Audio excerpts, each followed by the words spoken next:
Hello everyone. I'm back to your horror. We have officially reached 666 subscribers.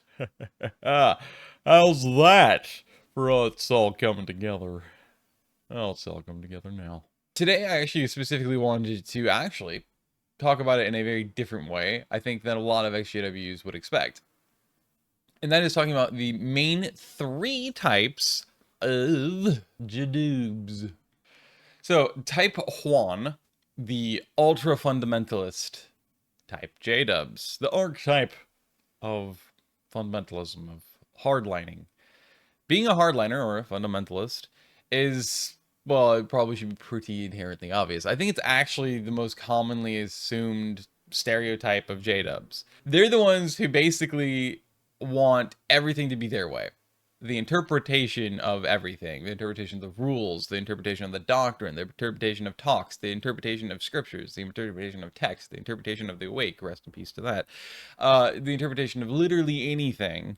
They think it's absolutely could only be their interpretation their way, and therefore it must be followed strictly. They're the type that are obsessed with the shunning. Oh my god.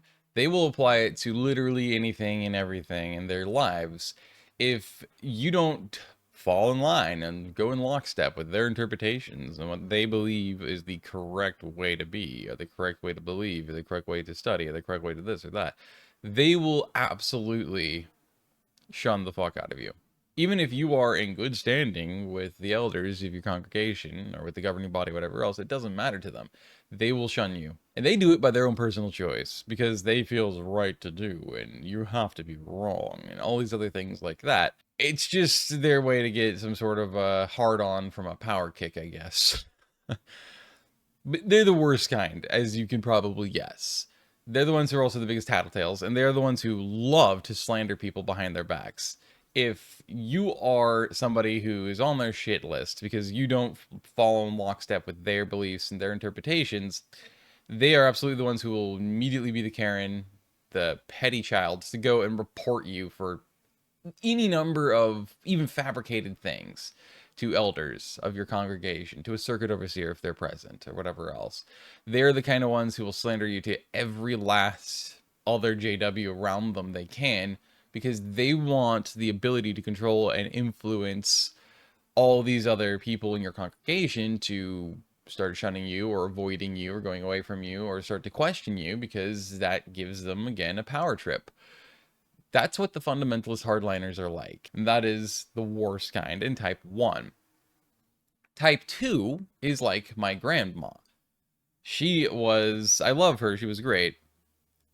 May she rest in peace. But she was, well, in pieces technically. But she was what I would call a type 2. The type 2 is what I like to call a doormat. You could also call it a comedian, or another thing I like to call it is a flip-flopper. They're the kinds who flip and flop. They flip-flop, flip-flop, flip-flop all the time. It just depends on which kind of JW they are around. They are the ones that they are going to emulate. If they are around type 1s, they'll act a lot like them. Not just like them, because they're still a doormat and they're still awkward and uncomfortable because they're just trying to fall in line.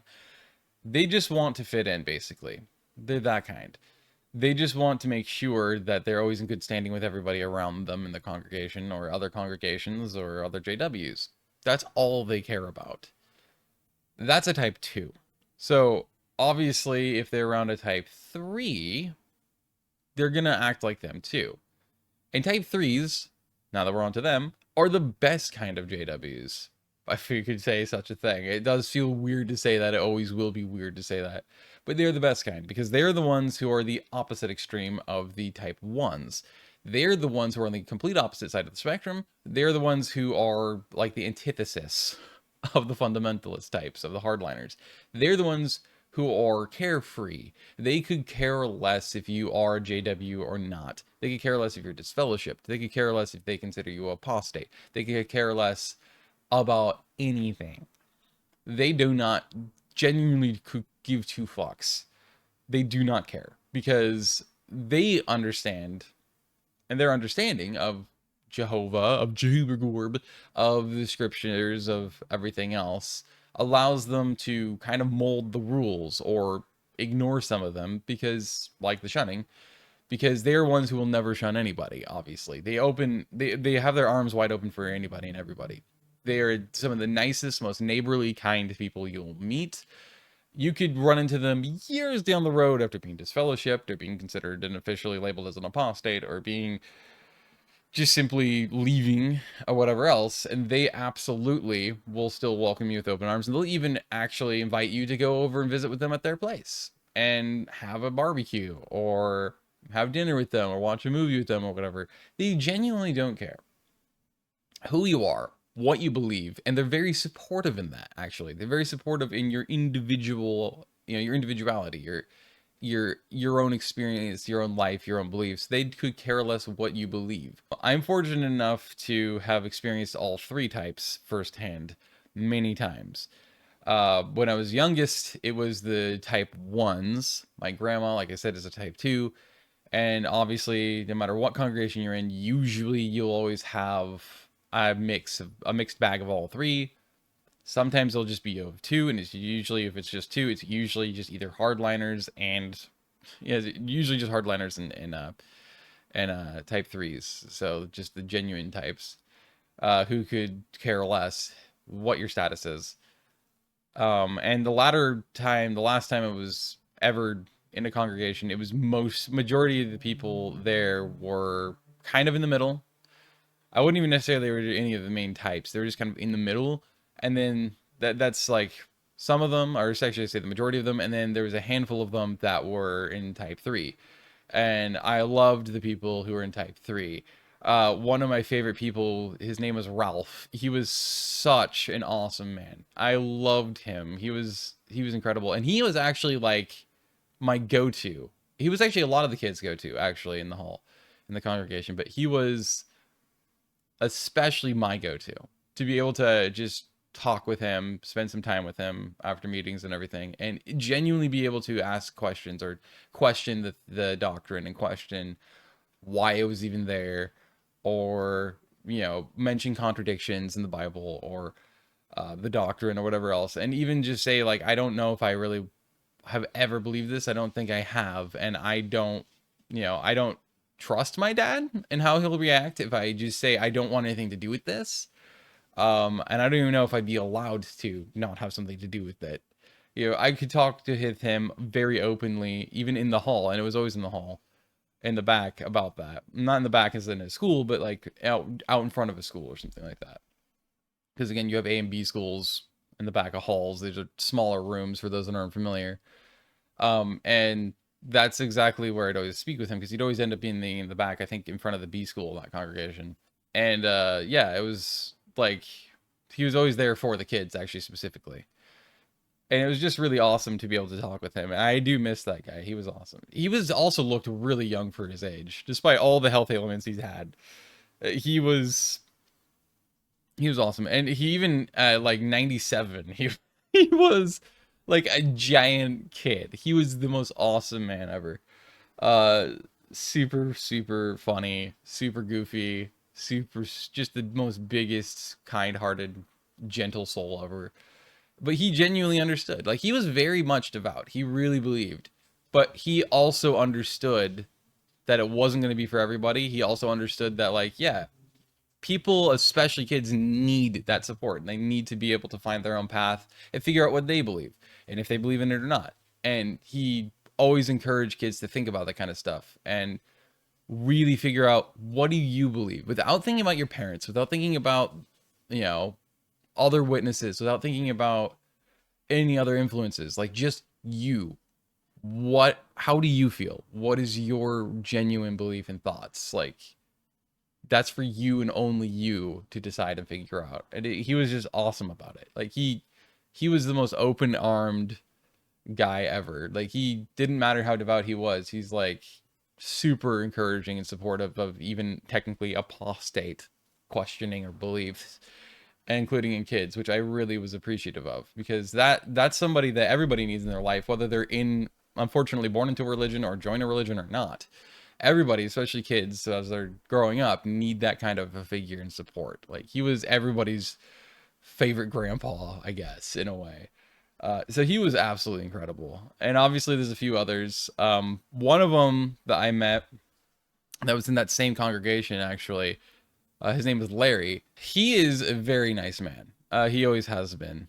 And but yeah, if you ever got to talking with him, like I ran into him years, and I mean years later. It was probably close to a decade, if not a decade, after I had last seen him. He was very fine with talking with me. In fact, we actually talked about that, how like me and pretty much nobody in my immediate family is a JW anymore, except for my dad, obviously, and obviously uncle and grandma. And he totally was understanding of it. In fact, I learned that day from him that he understood it so perfectly well because of the fact that he said he understood what it was like to live with parents that, or a parent, I should say, that was like that, in a household that was like that was very fundamentalist. It was very strict. Him, it was Catholic, if I recall correctly. And of course he also understands like human nature, so it's like, no, yeah, obviously. And he was, well, that exactly like that kid, right? That cliche of like, the harder you push your stupid faith and beliefs, the further away you're pushing your kid. Especially the older they get, the more rebellious you get. And so he ended up becoming this big party hound and partier. He ended up entering into first year of college. I think he got kicked out, and then he just said fuck this, and he decided to go into the military, almost as a thumb up as well to the system and everything else. And I think it was like Air Force or something.